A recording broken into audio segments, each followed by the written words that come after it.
यसुदे यसुदे। सबको जय मसीह की। स्वागत है आपका प्रोग्राम गवाह यीशु में।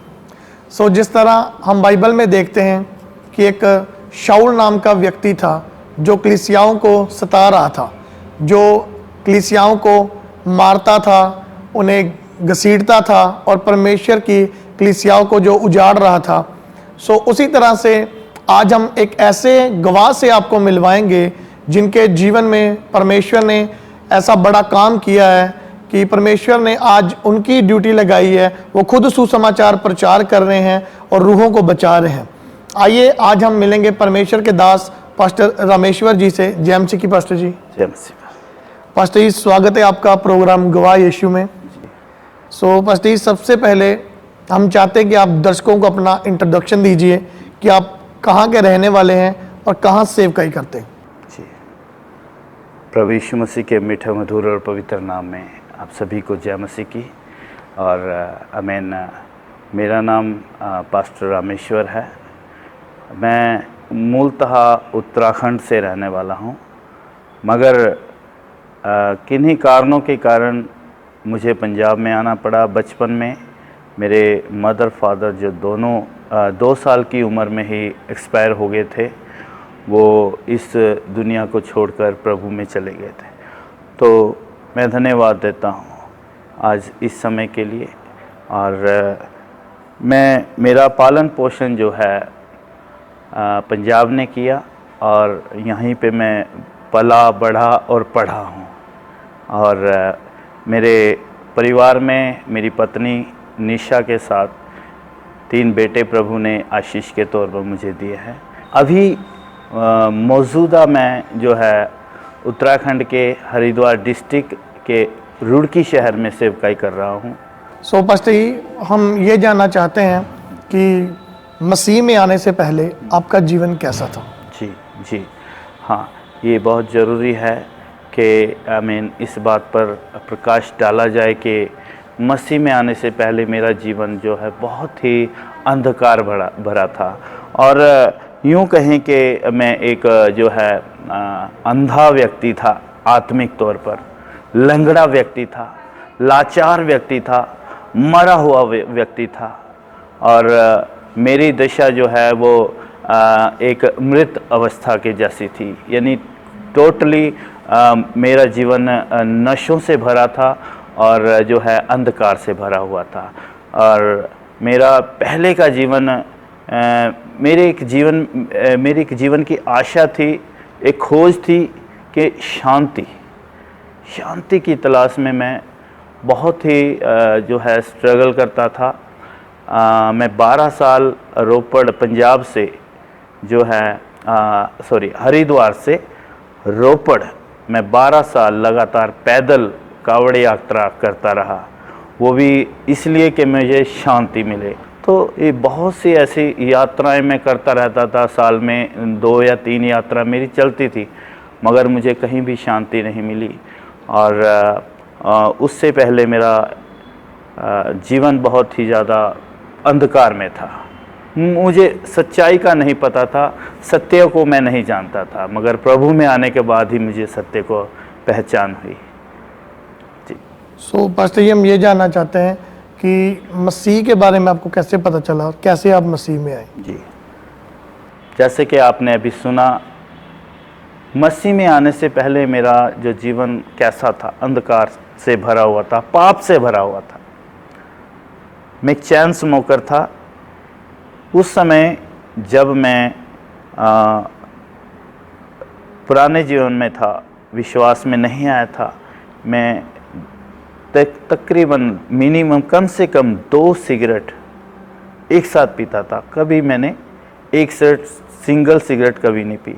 2 से 3 हो जाती थी, 4 हो जाती थी, मगर मैंने कभी उनको सिंगल नहीं किया। कहने का मतलब मेरी 2 डब्बी रोज़ 2 बॉक्स पैकेट सिगरेट के मैं कम से कम पीता था। तो मैं जब पुराने समय में था, मेरी शादी 2003 में हुई। 2003 में मेरी जब शादी हुई, उससे पहले मेरी शादी जैसे ही हुई, मुझे उसी समय पता लगा कि मेरी पत्नी जो है विश्वास में है। और मेरी शादी से जस्ट सिर्फ 2 या 3 दिन पहले उन्होंने बपतिस्मा लिया। और उस समय मैं जिला रूपनगर रोपड़ का मैं अध्यक्ष रहा हूँ। उस समय मैंने 6 साल वहाँ पे अध्यक्षता की है रोपड़ डिस्ट्रिक्ट की। तो मन में एक घमंड था, इवन कि मुझे एक कफ़न के रूप में एक पगड़ी दी गई जो 16 फुट लंबी पगड़ी थी। जैसे मैंने कहा, मेरी शादी 2003 में हुई और कुछ दिन पहले ही मेरी पत्नी ने बपतिस्मा लिया। जब मेरे कानों में ये बात आई तो मैं मेंटली तौर पर बहुत क्रोधित हो गया और मानसिक तौर पर मुझे इतना क्रोध आया कि मैंने उस समय उसको तलाक के लिए भी, तलाक तक हमारे परिवार में नौबत आई। बहुत लड़ाई होती थी और उसको मैंने एक बात कही, या तो मुझे छोड़ो या मसीह को छोड़ दो। मेरी पत्नी की आदत रही है कि जब मैं सो जाता था तो मेरे शरीर पर वो हाथ रख कर क्या है प्रार्थना करती थी। और वो 12 साल रो रो कर मेरे लिए प्रार्थना करती रही। और परमेश्वर का धन्यवाद हो, उस दिन आमीन, मुझे क्या है 12 साल के बाद परमेश्वर ने अपने लिए अलग किया। आमीन। मेरे मन को बदला। मुझे जो है परमेश्वर ने अपने लिए अलग तो उसी समय कर दिया था जब मैं माँ के पेट में भी नहीं पड़ा था। आमीन। उसी समय परमेश्वर ने मुझे चुन लिया।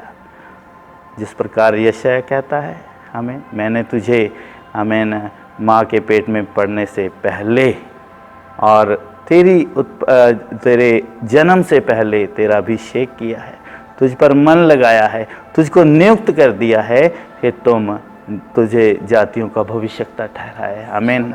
और परमेश्वर का धन्यवाद हो, परमेश्वर ने मेरी पत्नी की प्रार्थनाओं को सुना। उन परमेश्वर के हज़ारों परमेश्वर के दासों की प्रार्थनाओं को सुना और उनकी प्रार्थनाओं का फल है कि मैं आप सभी के सामने इस समय आमीन परमेश्वर का वचन लेकर बैठा हूँ। मैं आप लोगों से एक बात शेयर करना चाहता हूँ।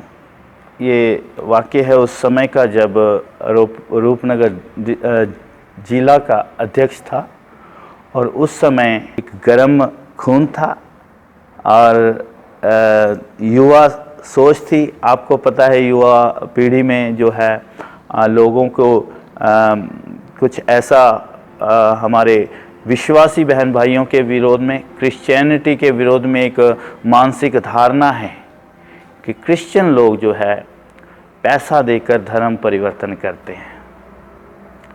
और मेरे मन में ऐसा कूट के भर दिया गया था। मैं आप लोगों के नॉलेज के लिए कह देना चाहता हूँ, 36 ऑर्गेनाइजेशन ने मुझे एक प्लेटफॉर्म दिया, उसमें मुझे अध्यक्ष बनाया गया और मुझे वहाँ पर नियुक्त किया गया कि आपने एक चर्च के ऊपर अटैक करना है, एक चर्च को जलाना है। और ये घटना है 2009 की। और उस समय पास्टर चरण मसीह जो रूपनगर के एक गांव में चर्च चलाते हैं, कोटला निहंग उस गांव का नाम है, वहाँ पर एक वार्षिक सम्मेलन होने जा रहा था। वहाँ पर हमें अटैक करना था। वहाँ पर उस वार्षिक सम्मेलन में बाधा डालनी थी, हमें रोकना था। मगर वहाँ पर जैसे ही हम लोग गए और उस समय हमारा जो है प्रेस के माध्यम से, प्रेस मीडियम के माध्यम से हमारा वाद विवाद चलता था। कभी चरण मसीह ने प्रेस नोट दे दिया, कभी हमारे द्वारा प्रेस नोट चला गया।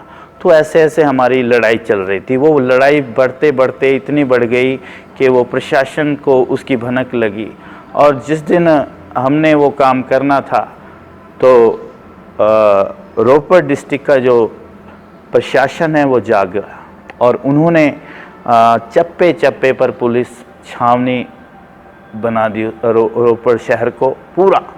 और कोई मोड़ ऐसा नहीं था जहाँ पर, कोई चौक ऐसा नहीं था जहाँ पर पुलिस ना तैनात की गई हो। मगर हम छुपते छुपाते कैसे ना कैसे चर्च तक पहुँचे, और वहाँ पर हमने क्या है चर्च पर कुछ लोगों को साथ लेकर हम जैसे ही चर्च के ऊपर अटैक करने के लिए वहाँ पर बढ़े, बहुत काफ़ी संख्या में लोग थे, मगर पुलिस प्रशासन ने हमें काबू किया। वहाँ पर हमारी गिरफ्तारी हुई, हमें वहाँ पर जेल हुई उसके कारण। तो मुझे पहले जिस प्रकार मैंने अभी कहा, वहाँ पर पहले मैं कैसा जीवन था मेरा, मुझे वहाँ पर क्या है चर्च जलाने के लिए जेल काटनी पड़ी। मगर मैं धन्यवाद हूँ परमेश्वर का, मुझे मेरी पत्नी ने या किसी ने मुझे कभी ऐसा नहीं कहा कि आप मसीह को ग्रहण कर लो, बल्कि लोगों ने मुझे उकसाया क्रिश्चियनों के अगेंस्ट। ये ज़बरदस्ती धर्म परिवर्तन करते हैं, ये मजबूरी का फ़ायदा उठाते हैं, ये पैसा देते हैं, लोगों को ख़रीदते हैं। मैं उन लोगों से एक सवाल करना चाहता हूं जो लोग ऐसी मानसिकता रखते हैं। हमारा प्रभु यीशु मसीह पैसे से नहीं खरीदा जा सकता। वो प्रभु यीशु मसीह क्या है, सिर्फ आपको आमीन इतना अमीर है वो। हमारे क्रिश्चियनिटी के एक एक लोग इतने अमीर हैं, उनको पैसे से नहीं खरीदा जा सकता। वो परमेश्वर ऐसा परमेश्वर है, लोगों का धर्म नहीं बल्कि आमीन वो लोगों के जीवनों को बदलता है। परमेश्वर धर्म परिवर्तन नहीं करता है, परमेश्वर ने कोई धर्म नहीं बनाया है, परमेश्वर ने केवल आमीन मनुष्य को बनाया है। और आमीन मैं आप लोग उन लोगों से कह देना चाहता हूं जो लोग ऐसी मानसिकता रखते हैं क्रिश्चियनिटी के खिलाफ, और प्रभु जीवन को बदलने वाला है, मनों को बदलने वाला है, हृदय को बदलने वाला है। प्रभु धर्म नहीं बदलता है, आप किसी का धर्म नहीं बदल सकते हैं। मैं कोई डीएम नहीं हूँ, मैं कोई एसडीएम नहीं हूँ, मैं कोई एसपी नहीं हूँ, मैं कोई जज नहीं हूँ जो किसी का धर्म बदल दूँ। ये उन लोगों की को सोचना चाहिए, ये उन लोगों को एक बार इस बात के लिए ज़रूर सोचना चाहिए। धर्म मेरे प्रियो, मेरे भाइयों, सिर्फ डीएम या प्रशासनिक अधिकारियों के हाथ में ही बदलने का अधिकार है। आमीन। प्रभु किसी का धर्म नहीं बदलता, और हमारे लोग जो है किसी का धर्म नहीं बदलते हैं। आमीन। सो पास्टर जी, जिस तरह हम देखते हैं कि जिस तरह आप भी अन्य जाति से परमेश्वर में आए हो, तो जब अन्य जाति से कोई परमेश्वर में आता है तो उसका विरोध होता है, घर से भी होता है और बाहर से भी होता है। तो कभी ऐसा हुआ, कभी आपका विरोध हुआ हो? हाँ जी, ऐसा अक्सर हुआ। विरोध कहते घर से शुरू होता है, सबसे पहले घर से विरोध होता है। मैंने जैसे कि जब मेरा 2014 में मैं विश्वास में आया, और जब मैं विश्वास में आया मेरे घर वालों ने मुझे मुसलमान कहना शुरू किया। ये तो मुसलमान बन गए, लोगों ने कहना शुरू, रिश्तेदारों के ने कहना शुरू किया, या जो मेरे मित्रगण थे उन्होंने कहना शुरू किया, ये तो मुसलमान बन गए हैं, इनको अब क्या है गाड़ा जाएगा, इनको क्या है दफनाया जाएगा। ये तो ना हिंदुओं में है, ना मुसलमान में है, ना ईसाइयों में है। तो बहुत कुछ बातें उन्होंने कही जिनको सहना पड़ता है। और संसार से जो संसारिक लोग हैं उन्होंने हमारे साथ क्या है व्यवहार करना बंद कर दिया। हमें हमारे रिश्तेदारों ने, हमारे लोगों ने हमारा तिरस्कार किया, हमें अपनाने से हमसे बातें करने से क्या है वो परहेज़ करने लगे। हमारे पड़ोसी जो है हमसे घृणा करते हैं, अभी भी वो हमसे बहुत से लोग जो है नहीं बोलते हैं, मगर आमीन बीच बीच में सताव आए हैं। जब हमने कलीसिया शुरू की 2020 में, तब कुछ लोग आए, 25-30 लोग आए। उन्होंने कहा आप यहाँ पे धर्म परिवर्तन करते हो। मैंने उनको कुछ सवाल पूछे, मगर वो किसी भी बात का जवाब नहीं दे पाए। और हमें प्रभु ने ऐसा अनुग्रह किया उस समय, वहाँ पर जितने लोग थे सभी के मुंह बंद हो गए। मैं एक लीडर होने के नाते उनसे सारे बातें किए, कुछ सवाल पूछे, तो वो सब वहाँ पे तितर बितर हुए। बीच बीच में फ़ोन आते हैं, धमकियाँ आती हैं, और हमें वो वहाँ पे आराधना करने से मना किया जाता है। मगर हमारा एक ही जवाब होता है, चाहे आप हमें गोली मार दो, चाहे आप हमें जला दो।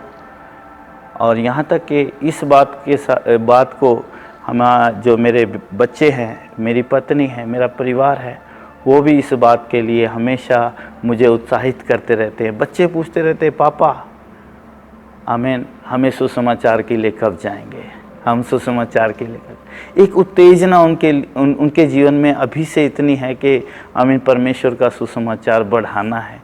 मगर बहुत से उतार चढ़ाव आए हैं और आते रहेंगे। ये सेवकाई है, प्रभु यीशु मसीह का सताव हुआ है तो हमारा तो सताव होगा ही। आमीन। जब प्रभु यीशु मसीह का सताव हो सकता है, हम तो मनुष्य हैं और हमारी सेवकाई ही सताव की सेवकाई है। आमीन। उसी से बेदारी होगी, उसी से जागृति आएगी, और उसी से क्या है, आमीन, लोगों का जीवन बचेगा। सो पास्टर जी, जिस तरह हम देखते हैं कि जब एक बंदा परमेश्वर में आता है और जब वो सेवकाई शुरू करता है, तो कई बार क्या होता है कि उसके जीवन में कुछ दुख तकलीफ आती है, तो कुछ लोग होते हैं वो क्विट कर जाते हैं, वो छोड़ जाते हैं। तो कभी आपकी लाइफ में ऐसा कोई पल आया हो जब आपको ऐसा लगा हो कि नहीं यार मैं छोड़ देता हूँ? देखिए, छोड़ने की बात ऐसी है, मैं जब पुराने जीवन में था, विश्वास में नहीं था, उस समय मैं करीब 1 लाख रुपया महीना कमा लेता था। मेरा अपना जिम था, अच्छा सेटअप था, और आमीन। जब मेरी बुलाहट आई, परमेश्वर ने बुलाहट दी आने के लिए, पास्टर बॉबी थॉमस है हमारे बद्दी से, हिमाचल से, जो मेरे आत्मिक पिता हैं। उन्होंने मुझे एक बार पूछा, मेरा नाम प्यार से मुझे रमेश बुलाते हैं। उन्होंने कहा, ब्रदर रमेश, आप स्टडी के लिए आमीन पठानकोट जाएंगे, बाइबल कॉलेज जाएंगे। तो मेरे मुंह से एक भी बार मना नहीं हुआ। और जबकि क्राउड बहुत था जिम के अंदर, मैंने वहाँ पर मैं मना ही नहीं कर पाया। और उसी समय प्रभु के आत्मा ने कहा, यस, जाना है। आमीन। तो मैं वो जिम को वहाँ पे क्विट किया, और जैसे तैसे था वो वैसे हम छोड़ के आमीन बाइबल कॉलेज में मैं आ गया। और मैं आपके लिए बता देना चाहता हूँ, हमारी नींव जो है ऐसी परिस्थितियों में पड़ी है जहाँ पर लोगों का वैसे ही क्विट कर जाना आम बात है। जब मैं बाइबल कॉलेज में आ रहा था, उस समय लॉकडाउन का समय था, और हम कैसे न कैसे, सीमाएं सारी सील थी हर एक स्टेट की, हम कैसे न कैसे 4 लोग जंगल के रास्ते, 2 हमारे पास मोटरसाइकिल थे, और पानी भरा था, बारिश आई थी, और नदी का रास्ता था। वो हमारे मोटरसाइकिल के यहाँ तक के टायर भी जाम हो गए, चक्के जाम हो गए। उनको कांधे पर रखकर मोटरसाइकिलों को हम पैदल पैदल जंगल के रास्ते, 4 किलोमीटर का सफ़र था, और वो 8 घंटे हमें लगे। और हम वहाँ पर बड़ा कठिन सफ़र करके हम बाइबल कॉलेज तक पहुँचे। मगर उसके बीच में भी प्रभु ने हमें हौसला दिया, सामर्थ्य दिया। आमीन। और जब हम बाइबल कॉलेज के अंदर थे, यहाँ पे पढ़ाई कर रहे थे, तो हमारे पास इनकम ऑफ सोर्स नहीं था। जिम बंद कर दिया था और आमीन, कोई पैसा घर में आने का कोई साधन नहीं था। पास्टर जी हमें कुछ खाने के लिए, राशन पानी के लिए कुछ खर्चा दिया करते थे, उन्हीं से घर का गुजारा चल रहा था। मगर प्रभु ने कभी कोई कमी नहीं आने दी। मात्र 1500 रुपये वो देते थे मेरी वाइफ को खर्चे के लिए, और हमें नहीं पता कैसी अद्भुत रीति से 1500 रुपये में हमारे घर का खर्चा भी पूरा हो जाता था। आमीन। हम सोच के कई बार अचंभित हो जाते हैं, 1500 रुपये में क्या होगा, बच्चों की फीस है, हमें नहीं पता कैसे हो रहा है पूरा। किराया भी देना है, रेंट देना है मकान का, घर का पूरा खर्चा है। मगर प्रभु के असीम सामर्थ है, उसके वो सब कुछ करने वाला, हमारी हर एक ज़रूरत को पूरा करने वाला परमेश्वर है। और उसने हमारे जीवन में कभी भी कोई ऐसी परिस्थिति नहीं आने दी कि जिससे हमारी सेवकाई पे कोई बुरा प्रभाव पड़े, या हम क्विट करें, या हम पीछे चले जाएं। हमें परमेश्वर। सो पास्टर जी, जिस तरह जो लोग अभी इस वीडियो को देखेंगे या देख रहे हैं, जो अभी भी पाप में, अंधकार में फंसे हैं, आप उनके लिए क्या मैसेज देना चाहते हैं? मेरा मैसेज यही है, मेरे प्रियो, परमेश्वर का वचन कहता है पाप की मजदूरी मृत्यु है। जो कोई भी व्यक्ति पाप करता है उसका फल मृत्यु है।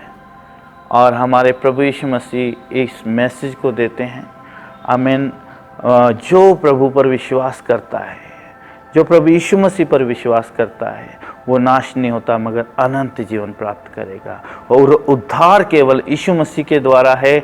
और आमीन। आप यीशु मसीह की ओर फिरें, अपना मन को प्रभु यीशु मसीह की ओर लगाएं। प्रभु यीशु मसीह आपके धर्म को नहीं बदलेगा, मगर वो आपके जीवन को बदल के रख देगा। आपके जीवन को चाहे हो सकता है आप हताश हो अपने जीवन से, आप बीमार हो, आप चाहे आपके जीवन में सताव हो, आपके जीवन में बहुत संघर्ष हो रहा हो, आप बहुत पीड़ाओं में गुजर रहे हो, मगर प्रभु आमीन उठाकर खड़ा करने वाला है। और आमीन, प्रभु की ओर फिरें, प्रभु यीशु मसीह की ओर फिरें। प्रभु यीशु मसीह ही मार्ग और सत्य है और जीवन है। उसके सिवाय इस जगत में कोई हमें अनंत जीवन नहीं दे सकता है, उद्धार नहीं दे सकता है। आमीन। सो पास्टर जी, हम आपका बहुत बहुत धन्यवाद करते हैं कि आपने अपना कीमती समय दिया। Thank you. जय मसीह की। जय मसीह। सो जिस तरह आपने देखा कि कैसे परमेश्वर ने इनके जीवन को बदला। ये खुद मसीही लोगों का विरोध करने वाले थे, ये खुद पास्टरों का विरोध करने वाले थे, परमेश्वर का विरोध करने वाले थे, लेकिन आज परमेश्वर इनके द्वारा सुसमाचार फैला रहा है और रूहों को बचा रहा है। मेरा विश्वास है इस अद्भुत गवाही के द्वारा परमेश्वर आपके जीवन में एक बड़ा बदलाव लेकर आएगा। सबको जय मसीह की। तो मेरे प्रिय भाई बहनों, अभी आपने एक बहुत बड़ी अद्भुत गवाही को सुना। तो मेरा विश्वास है इस अद्भुत गवाही के द्वारा परमेश्वर आपके जीवनों में 100 गुना फलों को लेकर आएगा। आप इस गवाही को अपने दोस्तों के साथ और फैमिली मेम्बर्स के साथ शेयर ज़रूर करें, ताकि वो भी जान सके कि परमेश्वर कैसे लोगों के जीवन में अद्भुत काम कर रहा है। तो आप हमारे चैनल गवाह यीशु को सब्सक्राइब ज़रूर कर लें, ताकि आने वाले दिनों में आप परमेश्वर के और गवाहों के साथ मिल सकें। अगर आप भी अपनी टेस्टिमनी हमारे साथ शेयर करना चाहते हैं तो नीचे आपको एक ईमेल आईडी दिखाई दे रही होगी, आप उस ईमेल आईडी पर अपनी डिटेल्स को शेयर कर दें, हम आपसे कांटेक्ट ज़रूर करेंगे। तो मेरा विश्वास है परमेश्वर आपके जीवनों को सेम नहीं रहने देगा। God bless you all. सभी को जय मसीह की।